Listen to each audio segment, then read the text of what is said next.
오늘은 예레미야 25장입니다. 신약 구약 성경 1089페이지를 찾아주시기 바랍니다. 예레미야 25장 말씀입니다.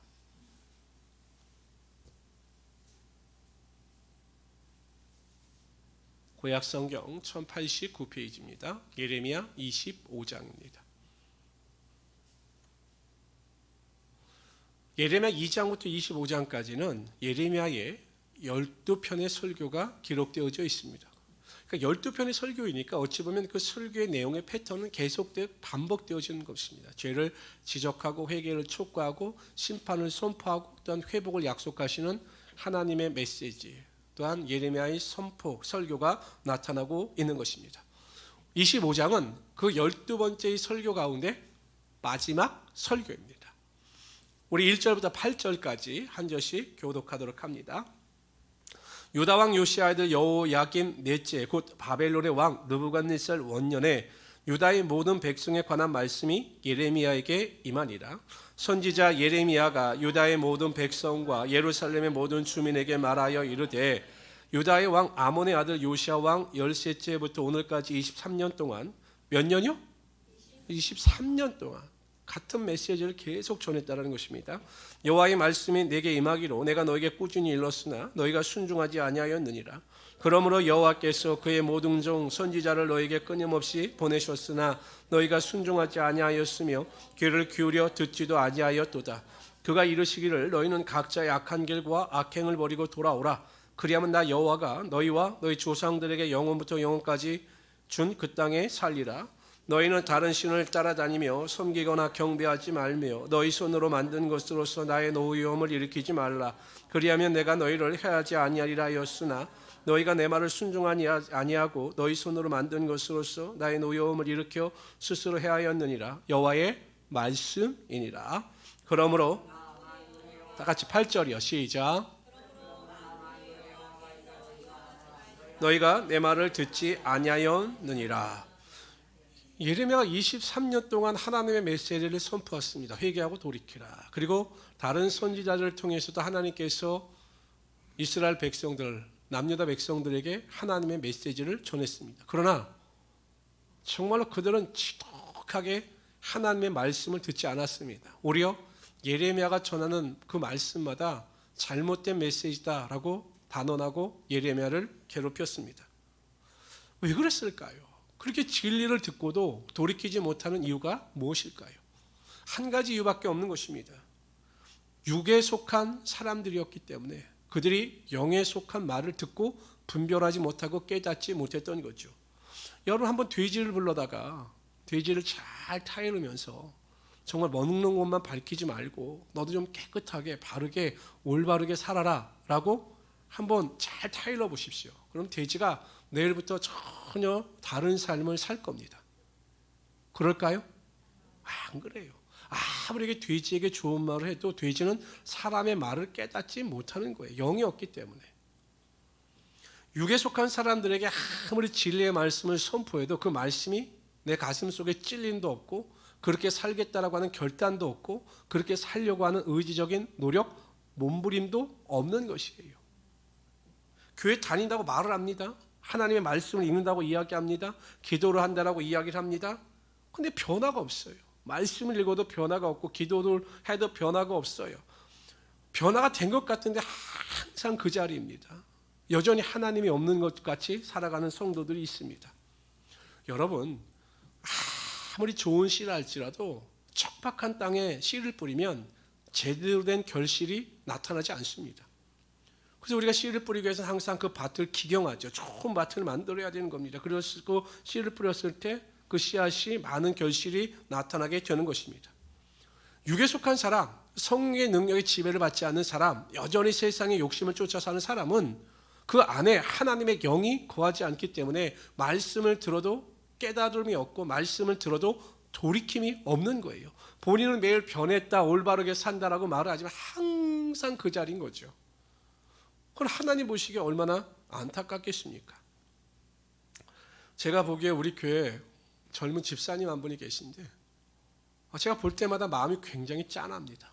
왜냐하면 그분이 표현을 안 해도 제가 그 삶을 알거든요. 얼마나 힘든지, 얼마나 어려운지 알아요. 근데 전혀 얼굴에 내색을 하지 않습니다. 어떤 분은 보면 그냥 조금만 힘들면 모든 세상의 질고를 다 지고 있는 것처럼, 그냥 조금만 아프면 무슨 암에 걸린 것처럼 막 하는데, 이분은 젊은 분이, 집사가, 제가 알아요. 힘들겠다. 근데 전혀 표현 안 해요. 그 충분히 원망과 불평도 할 수 있을 텐데 그렇게 하질 않아요. 항상 믿음으로 이기려고 노력하고 믿음으로 기도하려고 하고, 항상 그 얼굴에는 웃음이 떠나지 않고 긍정적인 말과 긍정적인 고백을 합니다. 왜 그럴까? 한 가지 이유밖에 없어요. 그 마음이 영에 속한 자이기 때문에 하나님의 말씀을 들을 때마다 찔림이 있고, 하나님의 말씀을 들을 때마다 하나님의 말씀대로 살고자 하는 결단이 있기 때문에 하나님께서 그러한 은혜와 능력을 부어주심으로 넉넉히 이기며 살아갈 수 있게 하여 주시는 것입니다. 그러므로 성도 여러분, 정말 내가 하나님의 성령의 능력으로 살아가고 있는가? 그 내가 성령에 속한 사람인지 육에 속한 사람인지 금세 안 되니까요. 성령 충만한 사람은 항상 기뻐합니다. 쉬지 않고 기도합니다. 범사에 감사합니다. 예수 믿는다고 해서 매일 우울감에 빠져 살고 상처에 빠져 살고 낙심하며 살아가는 것은 이게 성령이 충만한 게 아니다라는 것이에요. 그러므로 우리의 속사람이 변화되어 성령의 충만함의 능력 가운데 말씀을 들을 때마다 깨닫는 역사가 나타나고 말씀대로 살고자 하는 결단이 나타나심으로 하나님의 큰 축복을 누리며 살아갈 수 있는 하나님의 귀한 성도들이 되시기를 주님의 이름으로 축원합니다. 9절부터 11절까지는 하나님의 심판이에요. 하나님의 심판이, 어떠한 심판이 임하는가 보십시오. 9절부터 11절까지 읽겠습니다. 보라, 내가 북쪽 모든 종족과 내 종 바벨론의 왕 느부갓네살 왕을 불러다가 이 땅과 그 주민과 사방 모든 나라를 쳐서 진멸하여 그들을 놀램과 비웃음거리가 되게 하며 땅으로 영원한 폐허가 되게 할 것이라 여호와의 말씀이니라. 내가 그들 중에서 기뻐하는 소리와 즐거워하는 소리와 신랑의 소리와 신부의 소리와 맷돌 소리와 등불빛이, 그러니까 일상생활 가운데 누릴 수 있는 기쁨과 즐거움이 완전히 사라지고 폐허가 된다는 것입니다. 하나님의 심판은 이만큼 철저한 것입니다. 11절 시작. 이 모든 땅이 폐허가 되어 놀란 일이 될 것이며 이 민족들도 70년 동안 바벨론의 왕을 섬기리라. 하나님의 심판에 대한 내용입니다. 폐허가 되는 것은 당연해요. 그런데 안타까운 게 무엇이냐면, 여러분 9절에 보세요. 9절 뭐라고 말씀하시냐면, 9절에 모든 나라를 쳐서 진멸하여 그들을 놀램과 비웃음거리가 되게 한다, 이렇게 말씀하셔요. 여기에서 가장 하나님의 심판 중에서 가슴 아픈 심판이 하나님의 택한 백성들인데 조롱거리가 되게 하신다라는 것입니다. 어느 교회 다닌 집사님이 교회 다닌다고 하면서도 회사에서 회식 자리가 있으면 참석해서 술도 마음껏 마시고, 뭐 노래방 가면 노래방도 가서 노래도 부르고 똑같이 살았어요. 근데 그것은 본인이 사회생활을 잘한다고 생각을 한 것입니다. 사람들이 그래도 막 인정해 주니까, 막 잘 논다, 정말 잘 산다 이렇게 인정해 주니까 그게 최고인 줄 알고 교회 다니면서도 그냥 술도 마시고 노래방 가서 노래도 부르고 그랬습니다. 근데 어느 날 노래를 부르려고 이렇게 앉아 있는데 술이 얼크게 취한 부장이 오더니 그러는 거예요. 야, 너는 교회 다니면서 왜 이렇게 술을 많이 마시냐? 너 혹시 나이롱 아니야? 이렇게 말을 하는 거예요. 아이, 교회 다니는 사람이라고 뭐 다 술을 안 먹어요? 이제 그렇게 돌리고 왔어요. 집에 와서 닦고 잠을 자려고 하는데 그 나이롱이라는 말이 귀에서 떠나지 않는 거예요. 야, 내가 교회 다니고 예수 믿는다고 그래도 나름대로 교회에서 성가대로도 봉사하고 했는데 세상 사람들은 오히려 내가 세상 사람들과 같이 어울려서 행동을 해주니 오히려 나를 조롱하는구나. 크게 깨달았습니다. 그리고 그 다음부터 변했어요. 술도 끊고 같이 그들과 어울리지 않았습니다. 말씀대로 살려고 노력했어요. 그때 처음엔 그 사람들이 왜 그렇게 갑자기 사람이 변하느냐, 갑자기 사람이 변하면 죽는다 이렇게 조롱하고 멸시하더니 어느 순간부터 그의 믿음을 인정해 주기 시작하더라는 거죠. 야, 정말 예수 믿으려면 이렇게 믿어야 된다라고 그 믿음을 인정해 주더라는 것입니다. 믿지 않는 남편과 여자 집사님이 결혼을 했습니다. 남편이 교회 가진 않았지만 그래 교회 가면 교회까지 태워다 주고 또 예배를 잘 드리고 와라 이렇게 격려를 해줬습니다. 그런데 어느 날부터 교회 나오지 않는 남편이 너무 미운 거예요. 분명히 결혼 전에는 교회 다니겠다고 약속을 해서 결혼을 했는데 그러니까 교회를 안 나오니까 너무 너무 화가 나는 거죠. 얄미워서. 그래서 남편에게 하루 막 화를 냈습니다. 왜 교회 간다고 약속을 해놓고 교회를 가지 않느냐라고 그렇게 남편에게 화를 냈어요. 그런데 남편이 그렇게 이야기를 하더래요. 혹시 나도 당신 따라서 교회 가면 당신처럼 화를 많이 내는 거 아니야? 나는 교회를 다니지 않지만 당신처럼 화를 내지 않는데 당신 왜 이렇게 화를 많이 내는 거야? 이렇게 조롱하더라는 거죠. 그 다음부터 이 여자 집사님이 크게 깨달았습니다. 여러분 기억하세요. 우리가 하나님의 말씀대로 살지 아니하고 하나님 말씀에 순종하지 아니하면 세상 가운데 조롱과 멸시를 당하게 되어 있다는 것입니다. 그럼 우리가 세상에서 조롱과 멸시를 당할 때 하나님께서 그 모습을 보면 얼마나 가슴이 아파하시겠어요. 말씀대로 살고자 할 때 핍박이 다가오도 오히려 그 핍박은 영광입니다. 그러나 하나님 말씀대로 살지 못함으로 당하는 조롱과 멸시는 우리의 삶의 수치예요. 수치. 그래서 항상 은혜와 믿음을 가지고 하나님 앞에서 말씀대로 순종하심으로 하나님의 영광과 축복의 면류관을 누리며 살아갈 수 있는 하나님의 귀한 성도들이 되시기를 주님의 이름으로 축원합니다. 12절부터 38절은 굉장히 길습니다. 그런데 내용은 하나예요. 내용은 뭐냐? 하나님께서 바벨론도 심판하시고 하나님께서 이방 열방들도 심판하신다라는 것입니다. 우리 12절부터 우리 38절까지 읽도록 하죠. 여호와의 말씀이니라 70년이 끝나면 내가 바벨론의 왕과 그의 나라와 갈대아인의 땅을 그 죄악으로 말미암아 벌하여 영원히 폐허가 되게 하되 내가 그 땅을 향하여 선언한 바 곧 예레미야가 모든 민족을 향하여 예언하고 이 책에 기록된 나의 모든 말을 그 땅에 임하게 하리라. 그리하여 여러 민족과 큰 왕들이 그들로 자기들을 섬기게 할 것이나 나는 그들의 행위와 그들의 손이 행한 대로 갚으리라. 이스라엘 하나님 여호와께서 이같이 내게 이르시되 너는 내 손에서 이 진노의 술잔을 받아 가지고 내가 너를 보내는 바 그 모든 나라로 하여금 마시게 하라. 그러니까 바벨론의 하나님의 심판이 임하게 하시겠다라고 말씀하고 있는 겁니다. 그들이 마시고 비틀거리며 미친 듯이 행동하리니 이는 내가 그들 중에 칼을 보냈기 때문이니라 하시기로 내가 여호와의 손에서 그 잔을 받아서 여호와께서 나를 보내신 바 그 모든 나라로 마시게 하되 예루살렘과 유다 성읍들과 그 왕들과 그 고관들로 마시게 하였더니 그들이 멸망과 놀램과 비웃음과 저주를 당함이 오늘과 같으니라. 또 애굽의 왕 바로와 그의 신하들과 그의 고관들과 그의 백성과 모든 섞여 사는 민족들과 우스 땅의 모든 왕과 블레셋 사람의 땅 모든 왕과 아스글론의 가소와 에그론과 아스돗의 나머지 사람들과 에돔과 모압과 암몬 자손과 두로의 모든 왕과 시도의 모든 왕과 바다 건너쪽 섬의 왕들과 드단과 데마와 부스와 살적을 꺾은 모든 자와 아라비아의 모든 왕과 광야에서 섞여 사는 민족들의 모든 왕과 시무리의 모든 왕과 엘람의 모든 왕과 메다의 모든 왕과 북쪽 원군의 모든 왕과 지면에 있는 세상의 모든 나라로 마시게 하리니 세상왕은 그의 마시리라. 너는 그들에게 이르기를 만군의 여호와 이스라엘 하나님 말씀에 너희는 내가 너희 가운데 보내는 칼 앞에 마시며 취하여 토하고 엎드려져 다시는 일어나지 말아라 하셨느니라. 그들이 만일 네 손에서 잔을 받아 마시기를 거절하거든 너는 그들에게 이르기를 만군의 여호와께서 말씀하시기를 너희가 반드시 마셔야 하리라. 보라 내가 내 이름으로 일컬음을 받은 성에서부터 재앙 내리기를 시작하였은즉 너희가 어찌 형벌을 면할 수 있느냐? 면하지 못하리니 이는 내가 칼을 불러 세상의 모든 주민을 칠 것임이라 하셨다 하라. 만군의 여호와의 말씀이니라. 그러므로 너는 그들에게 이 모든 말로 예언하여 이르기를 여호와께서 높은 데서 포효하시고 그의 거룩한 초소에서 소리를 내시며 그의 초장을 향하여 크게 부르시고 세상 모든 주민에 대하여 포도 밟는 자같이 흥겹게 노래하시리라. 요란한 소리가 땅끝까지 이름은 여호와께서 민족과 다투시며 모든 육체를 심판하시어 악인을 칼에 내어 주셨음이라. 여호와의 말씀이니라. 만군의 여호와께서 이같이 말씀하시니라. 보라 재앙이 나서 나라에서 나라에 미칠 것이며 큰 바람이 땅끝에서부터 일어날 것이라. 그날에 여호와께서 죽임을 당한 자 땅 이 끝에서 땅 저 끝에 미칠 것이나 그들을 위하여 애곡하는 자도 없고 시신을 거두어 주는 자도 없고 매장하여 주는 자도 없으리니 그들은 지면에서 분토가 되리로다.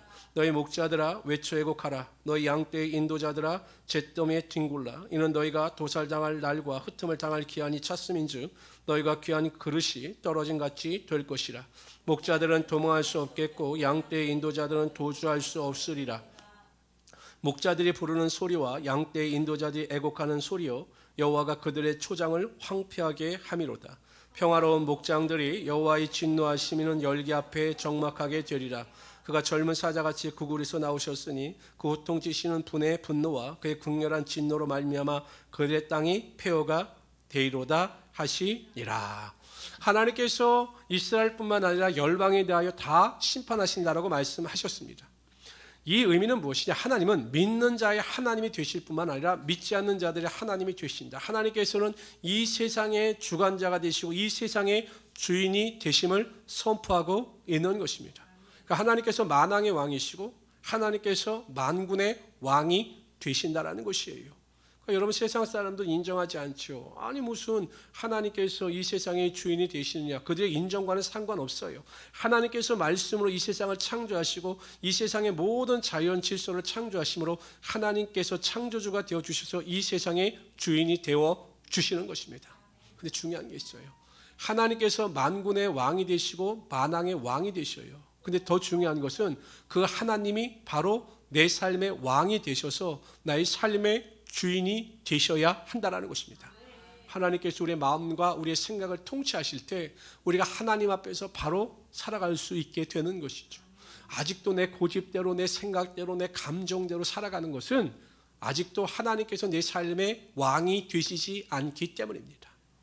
무엇을 하든지 다 하나님의 뜻대로 하나님의 영광과 기쁨을 위하여 살아갈 때 하나님께서 우리의 삶에 하나님의 축복과 은혜가 반드시 나타나게 하여 주시는 것입니다.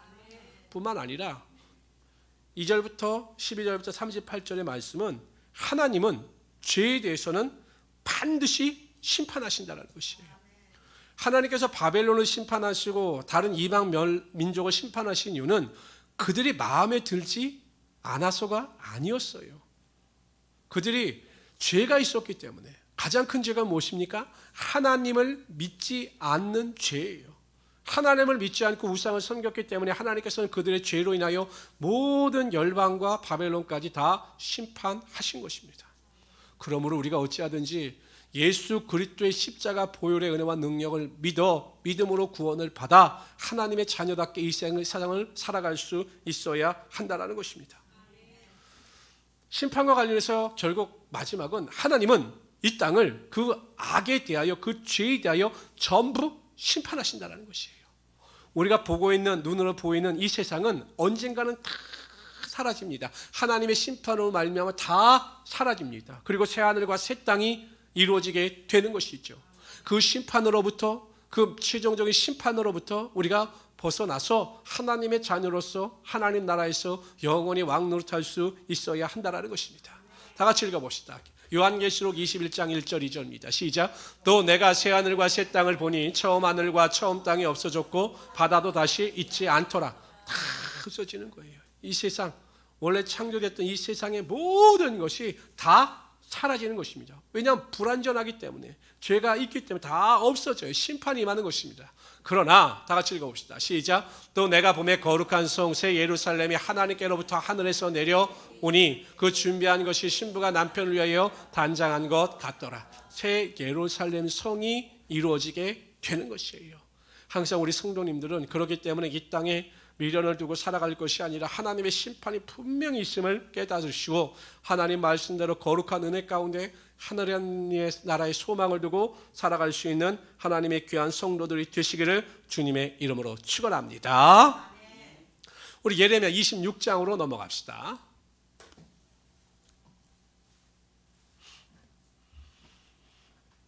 예레미야 26장부터 45장까지는 예레미야를 중심으로 하는 예레미야의 전기적 내용입니다. 그러니까 예레미야 중심의 이야기가 나오고 있는 거죠. 그가 경험했던 것과 관련해서 실제적인 예레미야의 전기적 형식을 띠고 있습니다.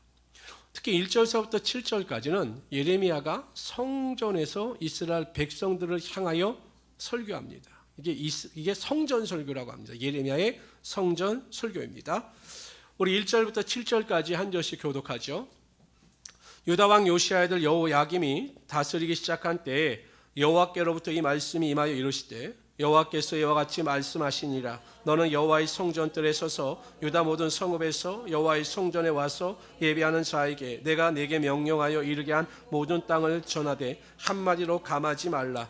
그리 듣고 혹시 각각 그 악한 길에서 돌아오리라. 그리하면 내가 그들의 악행으로 말미암아 그들에게 성재앙을 내리려 하던 뜻을 돌이키라. 여기 보면 1절에 보면 여호와의 성전뜰에서 라고 말하죠. 그래서 성전에서 설교를 했다. 그래서 그것을 여호와 성전 설교다 이렇게 보는 것입니다. 4절 너는 그들에게 이와 같이 이르라. 여호와의 말씀에 너희가 나를 순종하지 아니하며 내가 너희 앞에 둔 내 율법을 행하지 아니하며 내가 너에게 나의 종 선지자들을 꾸준히 보내 그들의 말을 순종하라고 하였으나 너희는 순종하지 아니하였느니라. 내가 이 성전을 실로같이 되게 하고 이 성을 모든 세계문들 저주거리가 되게 하리라 하셨느니라. 우리 7절 다 같이 읽읍시다. 시작. 성전에서 이 말을 하매 제사장들과 선지자들과 모든 백성이 듣더라.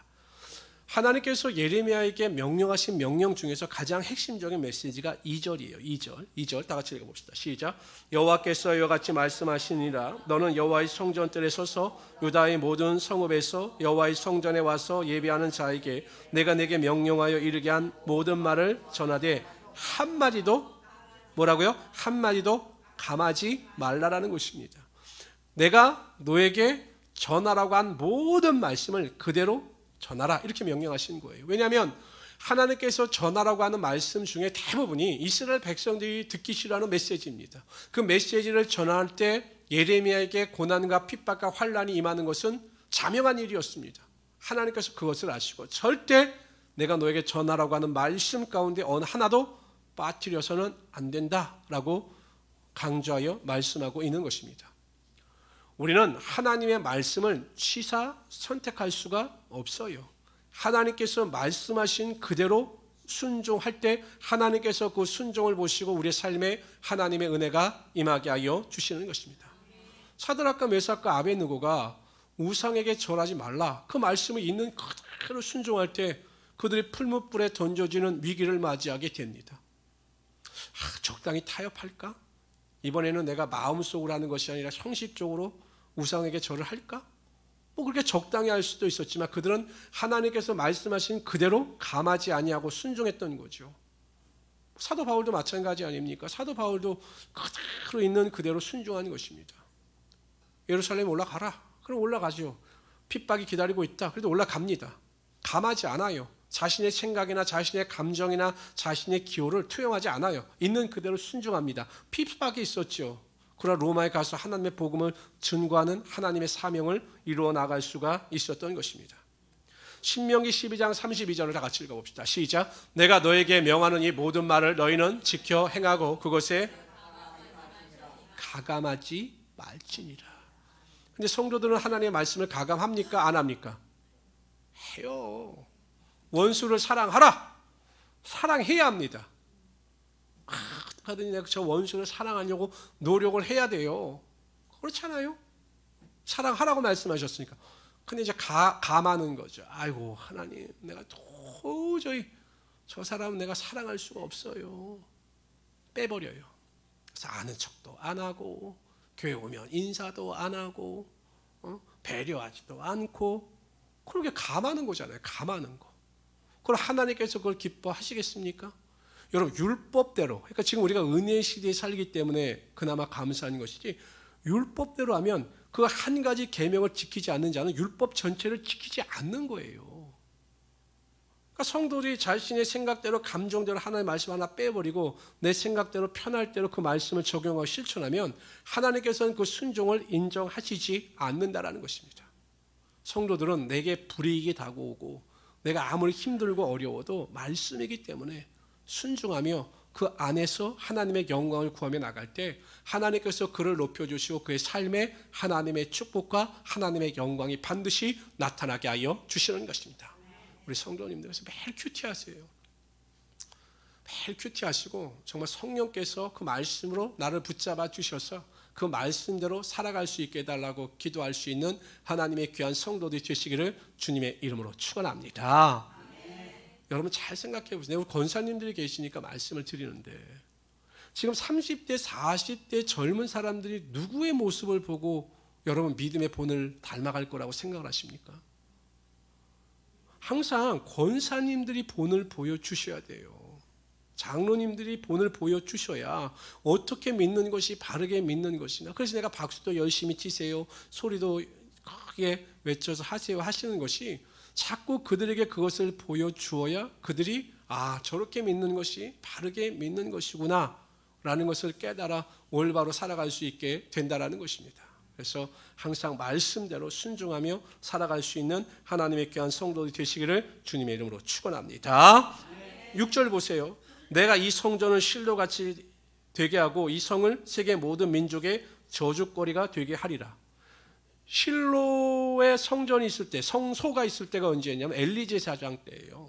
근데 엘리 제사장 두 아들인 홈니와 비느하스가 하나님께 드린 제사를 경홀히 여기고 막 자신이 마음대로 재물을 빼돌리고 막 죄악 가운데 살아가죠. 결국 언약궤를 빼앗깁니다. 그래서 실로에 있던 그 성소가 나중에는 예루살렘으로 옮겨지게 되죠. 그래서 그 실로가 하나님의 성소가 있었던 영광의 자리에서 완전 사라지게 되는 것입니다. 근데 여러분 참 아이러니합니다. 보세요. 이스라엘 백성들, 남유다 백성들이 지금 하나님의 성전으로 나와요. 그 성전 앞에 이스라엘 백성들, 제사장, 선지자들, 장로들, 백성들이 나오니까 그 성전에 나오는 자들을 향해서 예레미야가 선포하거든요. 의미는 무엇이냐? 그들이 제사를 드리지 않은 것이 아니다라는 거예요. 그들은 열심히 하나님께 제사를 드렸습니다. 근데 문제는 하나님께서 그 제사를 받아주시지 않은 거예요. 왜 제사를 받아주시지 않았느냐? 그들의 삶에 하나님의 말씀대로 살지 않는 죄악에 관영했기 때문에 그들의 거룩하지 않은 모습으로 나와 드리는 제사는 하나님께서 받아주시지 않았더라는 것입니다. 이사야 선지자는 극단적으로 이야기합니다. 하나님께서 뭐라고 말씀해요? 난 너희 재물에 찔렸다. 너희는 나에게 제사를 드려오는 것이 아니라 단지 내 마당들만 밟으러 나오는 것이다. 이렇게 하나님께서 말씀하셨습니다. 성도 여러분, 하나님께 드리는 온전한 예배가 하나님 앞에서 받아주시는 예배가 되기 위해서는 먼저 우리가 하나님 앞에 거룩한 자가 되어야 하는 것이에요. 교회 나오실 때 나의 모든 잘못된 탐심, 욕심, 세상에 대한 불안, 두려움, 이 죄를 다 회개하고 온전한 제물로 내가 하나님 앞에 나와 하나님께 예배할 때 하나님께서 우리의 예배를 받아주신다는 거죠. 그렇게 생각하면 여러분, 우리가 하나님께 드리는 예배가 어떻게 경홀이 될 수가 있겠어요? 어차피 예배 시간에 우리가 졸고, 예배 시간에 자고, 예배 시간에 딴 생각하고, 그렇게 할 수가 있겠어요? 어떤 분은 저에게 그렇게, 목사님 제가 앉기만 하면 졸립니다. 제가 보기엔 그거는 핑계예요. 의지 탓이에요. 의지 탓. 내가 정말 하나님 앞에서 하나님이 기뻐하시는 온전한 예배를 드리고자 한다면 우리가 어떻게 하나님 앞에서 여러분 대통령 만나서 대통령 앞에서 주무실 수 있겠어요? 대통령이 이렇게 앉아가지고 앞에 앉아서 만찬하고 있는데 그 대통령 앞에서 졸고 잘 사람이 누가 있겠어요? 없어요. 결국 의지적인 문제라는 거죠. 근데 우리의 예배가 하나님 앞에 온전한 예배가 되기 위해서는 우리가 일상생활 가운데 하나님께서 기뻐하시는 거룩한 은혜와 능력을 가지고 나아갈 수 있어야 한다는 것입니다. 그러한 믿음을 가지고 하나님께서 기뻐 받으시는 하나님의 귀한 예배자들이 되시기를 주님의 이름으로 축원합니다. 10절부터 15절까지 읽도록 하죠. 예레미야의 성전 설교에 대한 제사장들과 선지자들의 반응이 나타나고 있습니다. 8절 제가 읽겠습니다. 예레미야가 여호와께서 명령하신 말씀을 모든 백성에게 전하기를 마침에 제사장들과 선지자들과 모든 백성이 그를 붙잡고 이르되 내가 반드시 죽어야 하리라. 어찌하여 내가 여호와의 이름을 의지하고 예언하며 이르기를 이 성전의 실로같이 되겠고 이 성이 황폐하여 주민이 없으리라 하느냐 하며 그 모든 백성이 여호와의 성전에서 예레미야를 향하여 모여드니라.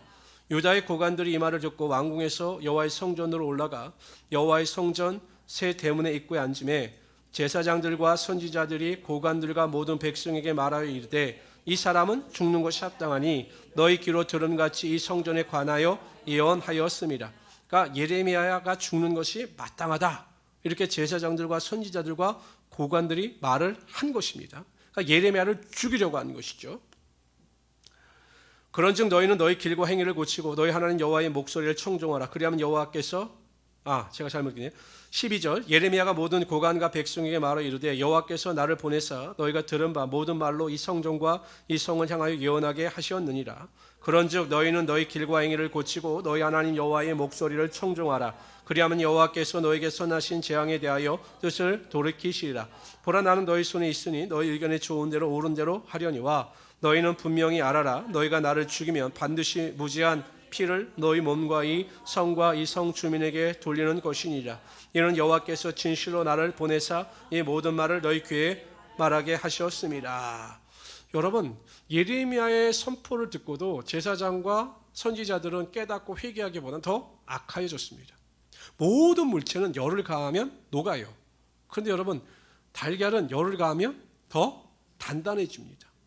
그러니까 은혜가 없는 사람들, 그 말씀을 받아들일 준비가 안 되어 있는 사람들은 조금 말을 하고 충고를 하면 더 완악해지는 것입니다.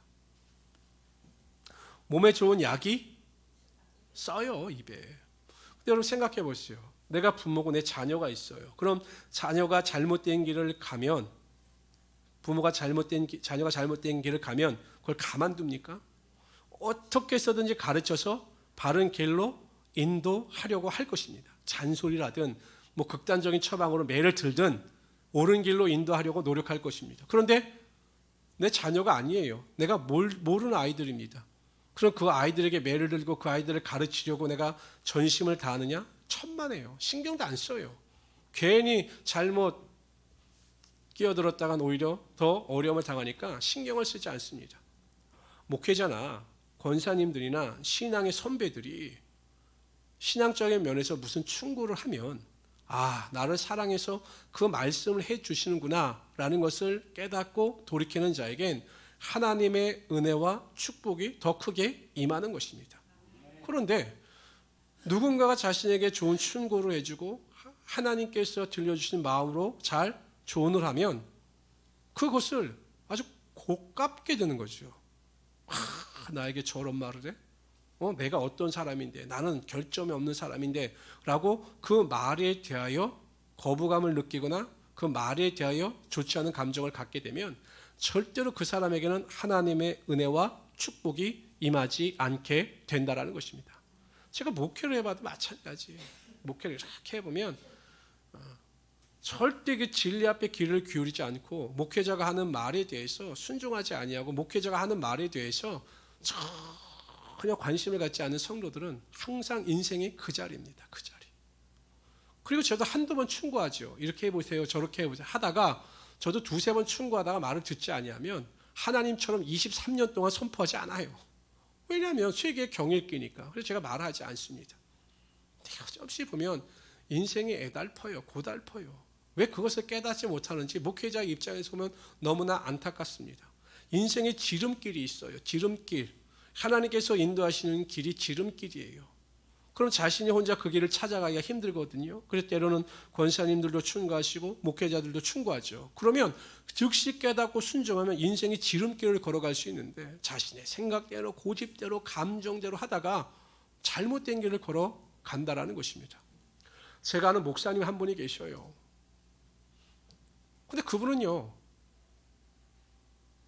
이야기할 때 막 웃어요. 그 좋은 말이라고 너무 고맙다고 막 이래요.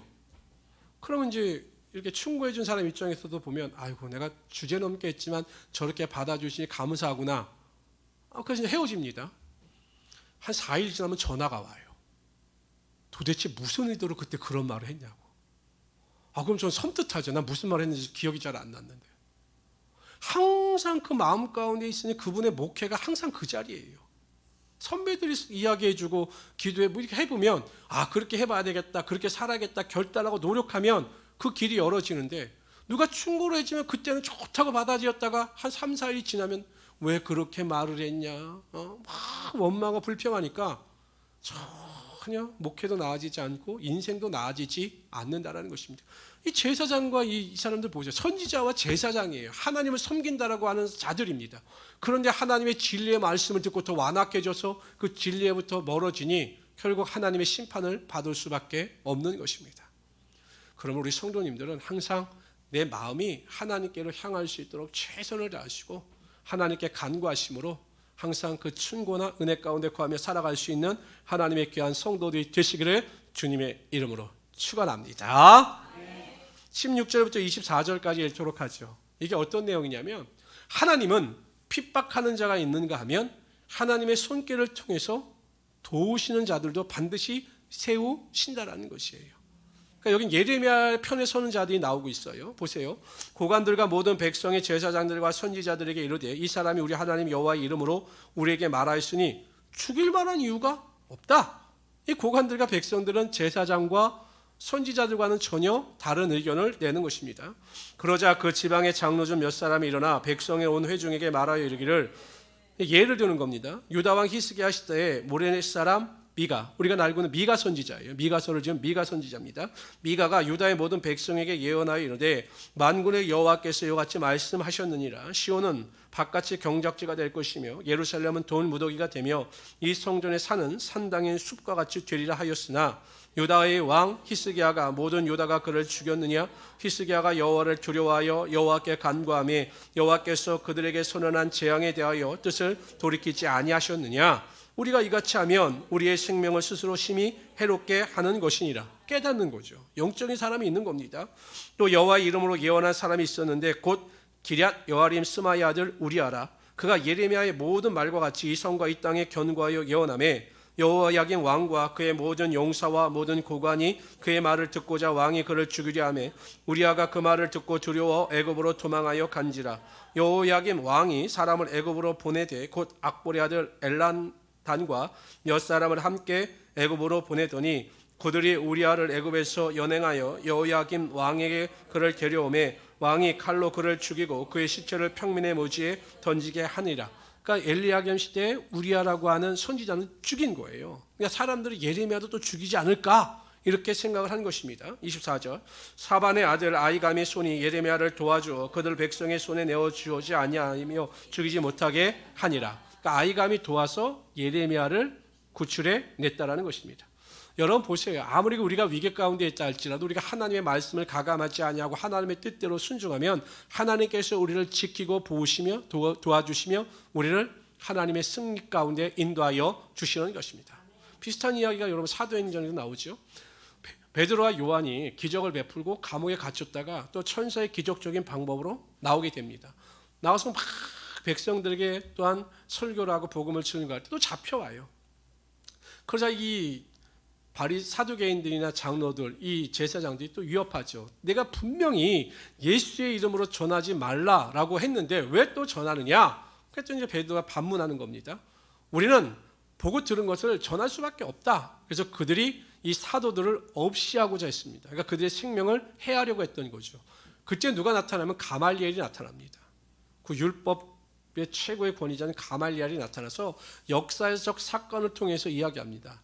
이들이 하는 행위가 하나님을 통하여 나타난 것이라면 우리가 아무리 노력해봤자 이것을 막을 수는 없다. 그러나 이것이 사람으로부터 난 것이라면 이들이 행하는 모든 것이 스스로 망하게 될 것이다 라고 설교할 때 그 사람들이 그 말을 좋게 여겨서 가말리엘의 말을 듣고 나서 이 사도들을 다 놓아주었습니다. 성도 여러분, 우리에게 믿음이 있어야 돼요. 하나님 반드시 우리를 붙잡고 계시면 우리를 도와주신다라고 하는 믿음이 있어야 하는 것입니다. 그리가 우리에서 견고하며 흔들리지 않고 은혜 가운데 살아갈 수 있게 되는 것입니다. 내가 병이 들어도 내 삶의 실패가 다가와도 내 삶의 환경이 어둠 가운데 있다 할지라도 하나님은 여전히 나를 도우시며 은혜의 손 가운데 나를 붙잡고 계시다라는 사실을 믿는 자들에겐 찬송과 감사가 흘러 넘치게 된다라는 것입니다. 그러니까 예수를 제대로 믿는 사람은 항상 얼굴이 웃음 가운데 있을 수밖에 없어요. 그렇잖아요. 하나님이 나를 항상 붙잡고 계시고 나를 도와주신다, 나를 이끌어 가신다라고 믿음이 있는데 무슨 걱정과 염려가 있겠습니까? 하나님이 나를 도우신다 사실을 믿지 못하기 때문에 항상 우울해하고 낙심하고 원망하고 불평하고 부정적인 생각을 할 수밖에 없는 것이에요. 그 모든 생각은 마귀가 주는 것입니다. 그러면 대적하여 쫓아내시고 하나님의 도우심에 그 믿음을 가지고 넉넉히 이기며 살아갈 수 있는 하나님의 귀한 성도들이 되시기를 주님의 이름으로 축원합니다. 기도합시다. 조시 하나님 정말로 감사합니다. 예레미야를 통해서 하나님께서 말씀을 전파하셔도 하나님 이스라엘 백성들이 육에 속한 자로서 그 말씀을 받아들이지 아니하고 오히려 제사장과 선지자든 더 악하여 예레미야를 대적하는 모습을 우리는 보게 되었습니다.